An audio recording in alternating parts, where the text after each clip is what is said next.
The Miami Hurricanes have already had some huge recruiting W's over the past month, but you look at what's coming up over the next 5 days. These could be the most decisive days of the summer.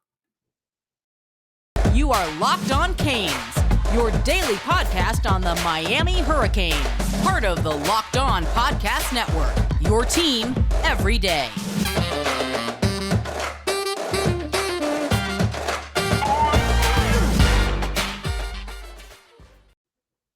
I am Alex Donno, your host. I'm a University of Miami alumnus, longtime South Florida sports radio vet, including pregame and postgame for Miami Hurricanes football. And thank you so much for making Locked On Canes your first listen today. We are available free wherever you get your podcasts and available free on YouTube. I'd like to thank LinkedIn Jobs for being the official college football recruiting sponsor across the Locked On College Network. LinkedIn Jobs helps you find the candidates you want to talk to faster. So post your job for free at linkedin.com/lockedoncollege. Terms and conditions apply. So, folks, over the next 5 days, you can even project out to the next 10 days, but over the next 5 days, we have 5 University of Miami targets who are going to announce where they will be taking their talents for their freshman season in 2023. And honestly, I think Miami could go 4 for 5, possibly even 5 for 5. And if something like that happens, 4 for 5, 5 for 5, Christmas in July is the way that I'm going to describe this upcoming period. July has already been a big month, which started out with Francis Maligoa. There's been a ton of guys who have announced since mid-June into early July. But let's talk about the upcoming announcements. A big handful of Miami targets that are going to be announcing soon, where I expect them to go. What I'm hearing, because there's a few details that I'm getting behind the scenes about what certain players are telling people, what they may or may not be thinking. So we'll go in order of when the announcements will be made. And a few of these are going to be on the same day, right? But the first one that we're going to get this week is coming up on Wednesday, July 20th. We are going to get the announcement from 4-star safety out of New Jersey. I don't know why I have trouble saying that. Jayden Bonsu is going to be making his announcement this Wednesday. And guys, like anything else, you know how we like to do it on Locked On Canes. When we get a big time commit, and we may get a few of those this week, we like to do an emergency episode. There could be a lot of those this week. So you're going to have some 2-episode days this week.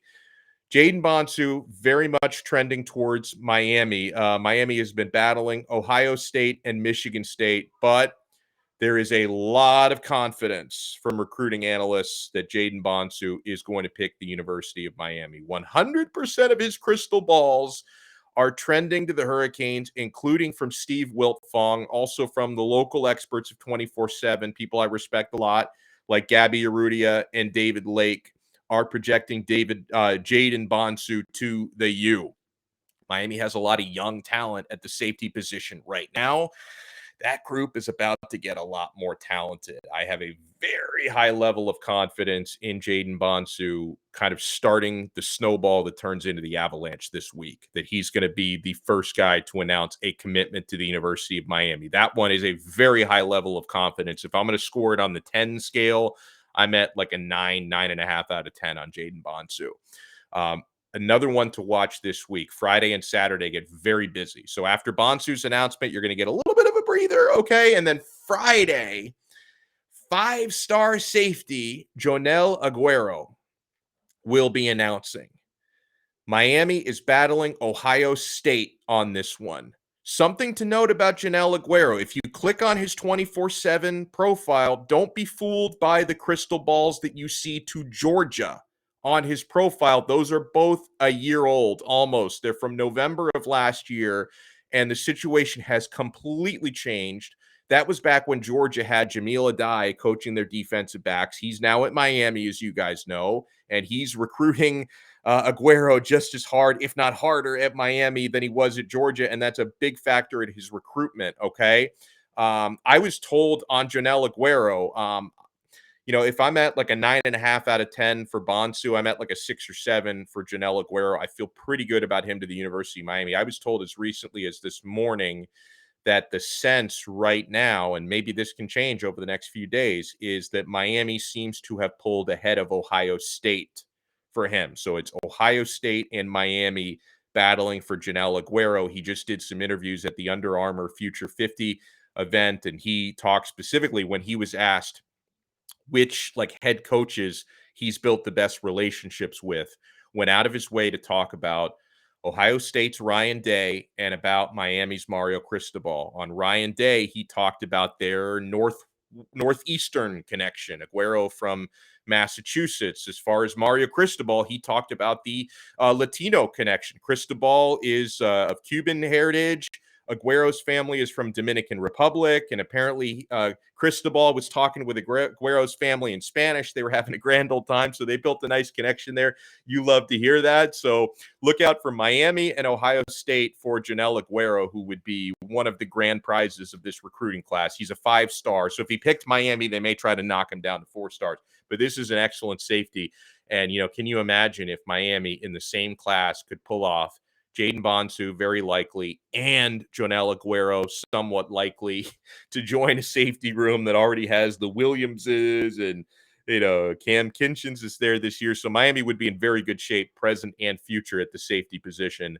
Friday, July 22nd is when Joenel Aguero announces. On Friday as well, Friday, July 22nd, we get the announcement from 4-star offensive tackle from Connecticut by way of Finland, Olaus Alinen. And I'm going to settle on that pronunciation. I've been calling him Alinen, but I hear people say Alinen, so I'm going to call him Alinen. Olaus Alinen is going to be announcing on Friday. Miami has become a big favorite for him. All the crystal balls trending for him. Alabama, though, is lurking. I know Alabama was recruiting this player very hard, and, after he made his official or before he made his official to Alabama, it seemed to be trending in Bama's direction. But recently, it's been trending very much in Miami's direction. So that's 3 down. Let's get to the 4th. And now we get into Saturday. So you've got Jayden Bonsu on Wednesday, Joenel Aguero and Olaus Alinen on Friday. Saturday's a huge day. We're going to get an announcement from Malik Bryant on Saturday, July 23rd, 4-star linebacker out of Orlando. And again, I'll say this, my confidence level is going way up. I'm at about an 8 on this one. Miami is trending very strongly for Malik Bryant, battling Florida. And you know how Miami's battles with Florida have gone recently. They've all ended with Mario Cristobal stuffing Billy Napier in the locker. Will that happen again? We will find out on Saturday. All of Malik Bryant's crystal balls are now pointing to the Miami Hurricanes, including from the Grim Reaper, Steve Wiltfong. You've also got one from our pal Andrew Ivins, who used to focus on the Canes. Now he focuses on the entire Southeast. And Gabby Urrutia, who focuses on the Canes. They're all giving him crystal balls. If Miami gets Malik Bryant, they're going to have a stellar linebacker class already with Popo Aguirre, Bobby Washington. If you add Malik, I think Miami would still go after a 4th. So keep your eyes on Killian Stanquan Clark to potentially be the 4th. If and when Miami adds Malik Bryant, I don't think they're going to be done at the linebacker position. Charlie Strong is out there recruiting his butt off for the Canes and for Mario Cristobal. He got us Aguirre. He's going for Malik Bryant next. It's a great time to be alive. Also on Saturday, this one's more complicated. I'm not as confident in landing this one, but it is a possibility. 4-star offensive tackle Payton Kirkland will be announcing on Saturday. And it's been confirmed by everybody, including Malik Bryant, that's not a combo announcement. Like Payton Kirkland and Malik Bryant, they're not announcing together. They may or may not pick the same school, but possibly not, probably not. They're both announcing on Saturday, but they're not announcing at the same time. They're doing it their own way. So Payton Kirkland is announcing also on Saturday. Michigan State seems to be the favorite here for him. Miami very much in the mix, though. Seems like all of the great offensive tackles out there, they want to play in Miami. They love the fact that Mario Cristobal is a former offensive lineman, and Mirabal has a great reputation there as the offensive line coach.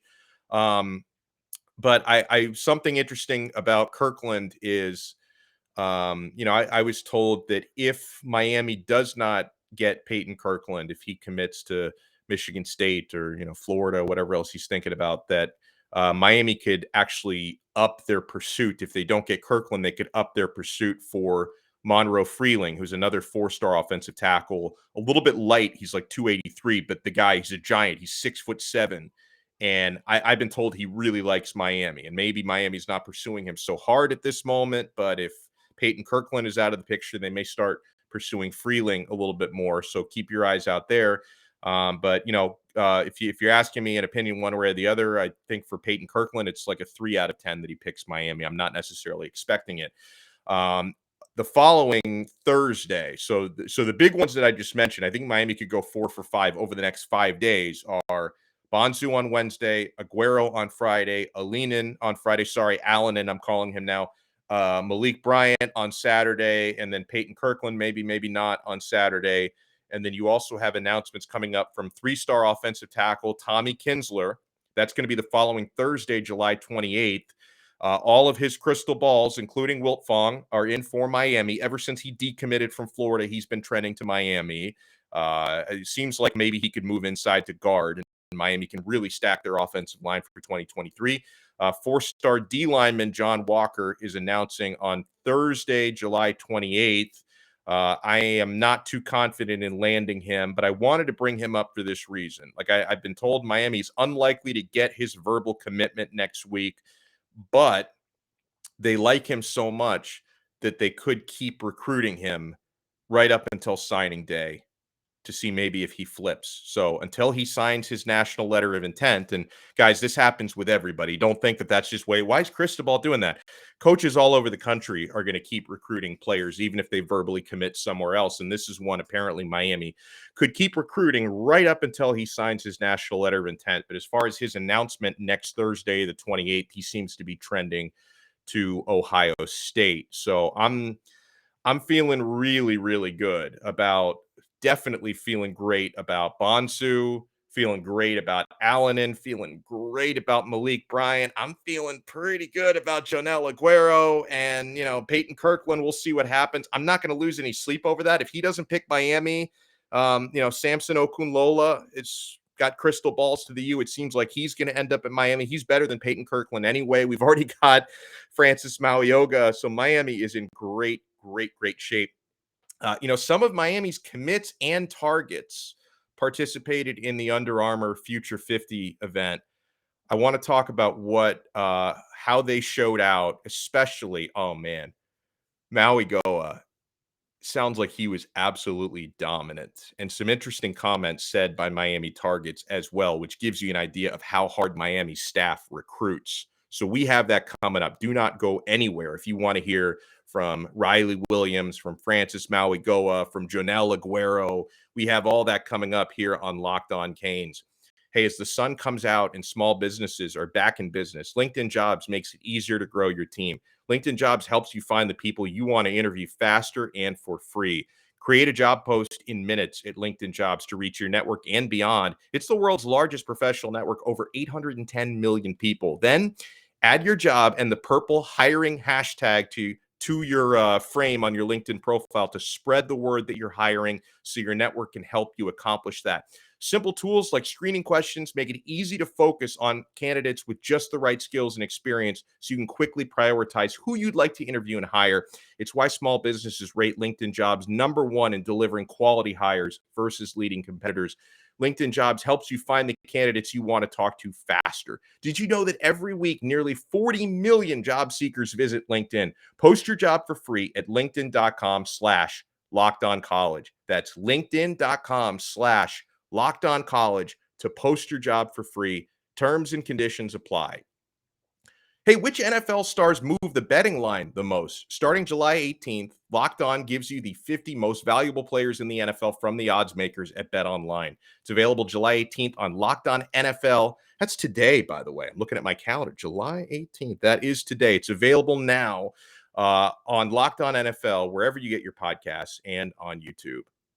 Thank you so much for making Locked On Canes your first listen today. We are available free wherever you get your podcasts and available free on YouTube. So Charles Power, the director of scouting and rankings for On3. Now, we may not be happy with all of his rankings, but I like what he had to say on this scouting report about Miami commit, offensive tackle Francis Maligoa, top tackle in the class.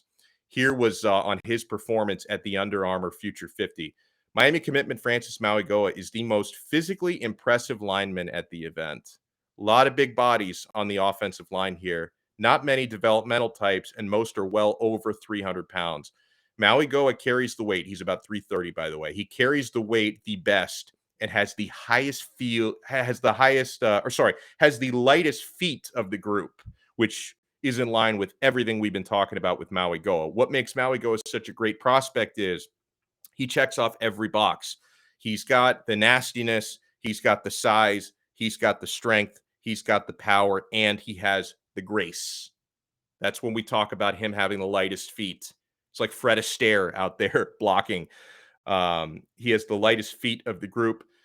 So yeah, that's pretty good to hear that. And Maligoa, everywhere he goes, and when you watch that young man's tape and his highlight reels, highlight reels for offensive linemen aren't always that entertaining. It's entertaining for Maligoa because he bodies people.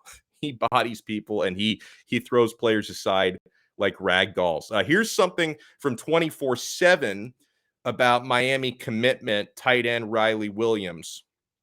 He had some nice movements on Saturday showing natural suddenness in and out of breaks and the ability to develop into an ideal wide tight end for Mario Cristobal in Miami.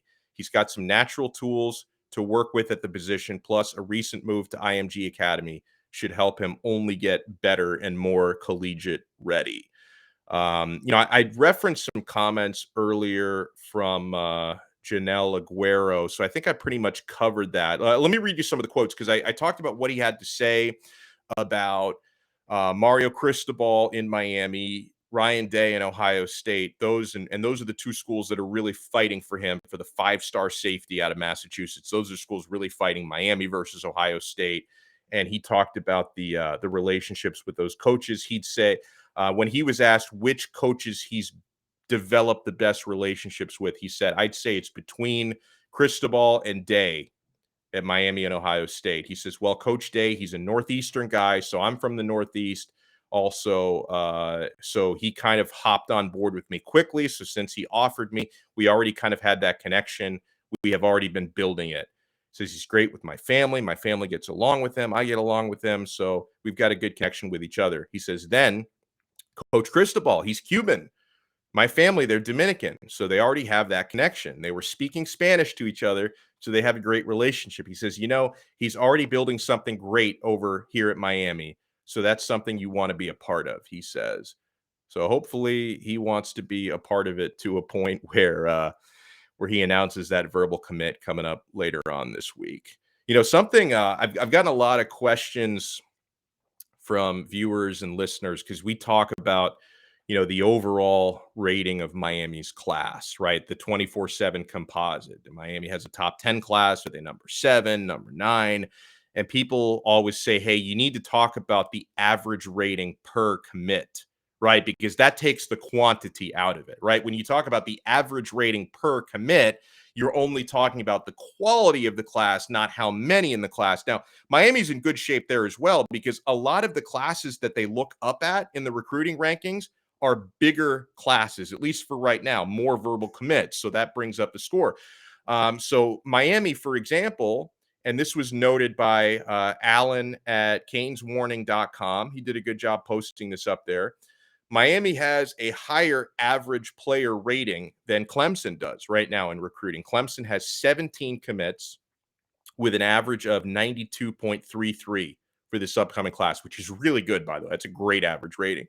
Miami has 14 commits, averaging 92.38. So 3 fewer commits right now, Miami, and a decimal point, like your 0.05 higher average rating than Clemson has right now.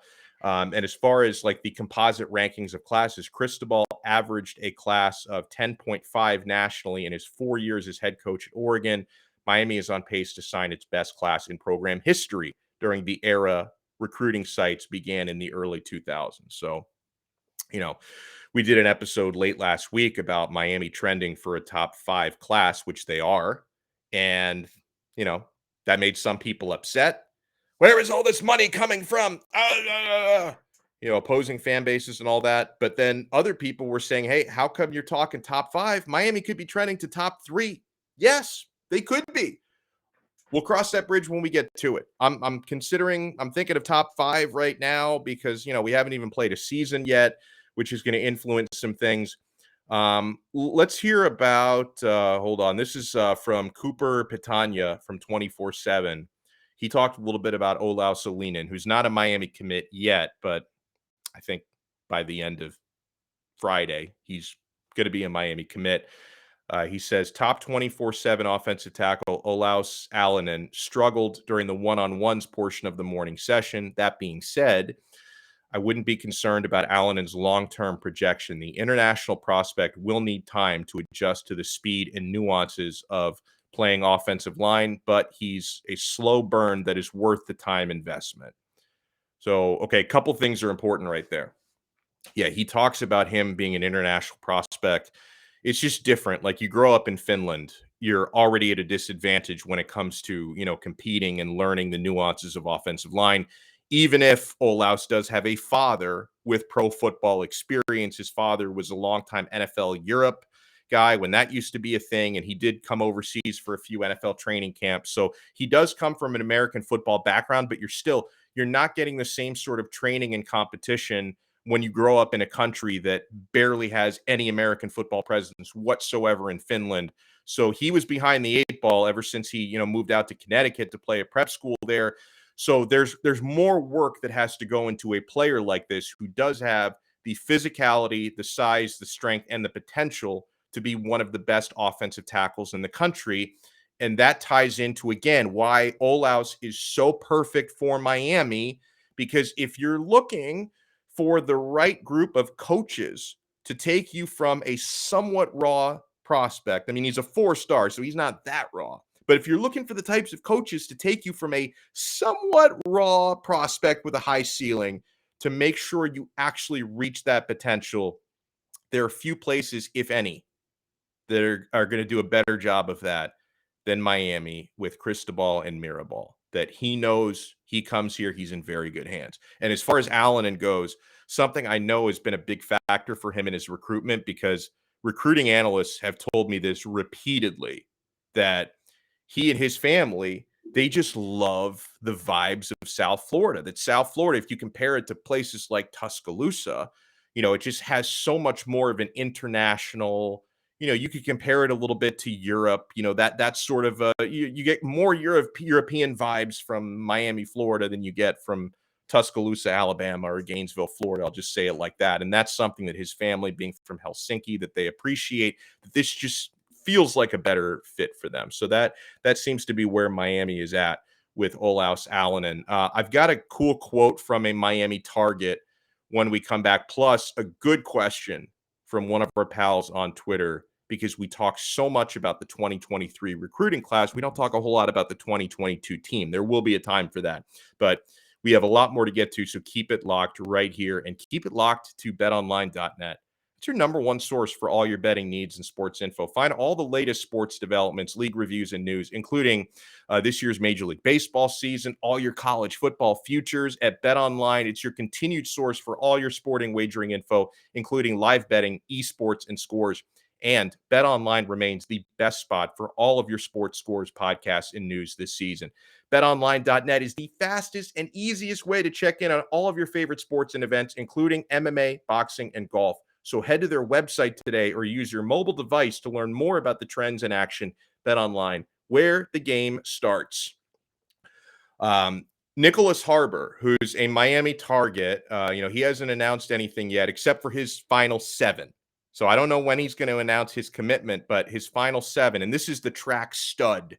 You've all seen Nicholas Harbour running the 100, and he's just like, he's 6'5" or 6'6". He's gigantic, and this guy's so fast.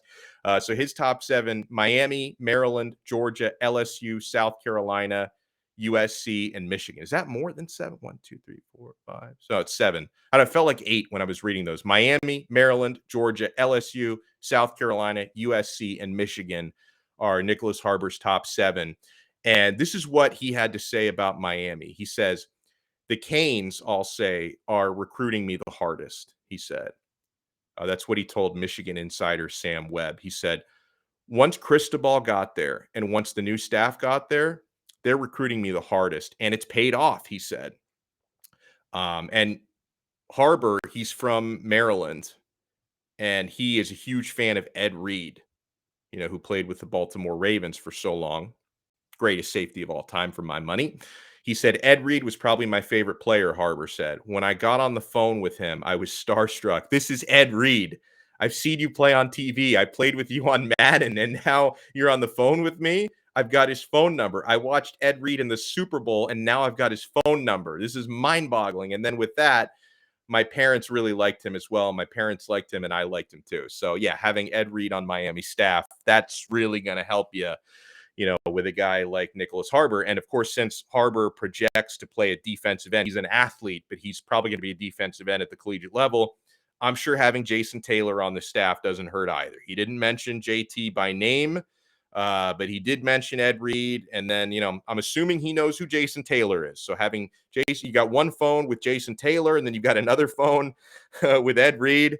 That's got to do a lot for recruitment. So I thought that was cool. So my big takeaway from that, whether Miami lands Harbour or not, I don't know if they will or won't. I know we're in the mix, but whether Miami lands him or not, I love to hear what he said about Miami recruiting him the hardest. Folks, the University of Miami, with a staff led by Mario Cristobal, and his enthusiasm is infectious, and it trickles down to all of his coaches. They are relentless. They don't stop. They're like Michael Myers in the Halloween movies. They just keep coming at you, right? You think they're done recruiting you? They don't sleep. They are on you 24/7, 365. They are recruiting you. I love to hear that. I love to hear that Miami has been recruiting him the hardest since the new staff got there, because it just reinforces everything I already thought and knew about Mario Cristobal. The recruiting and the grind just does not stop. We got a good question from William on Twitter.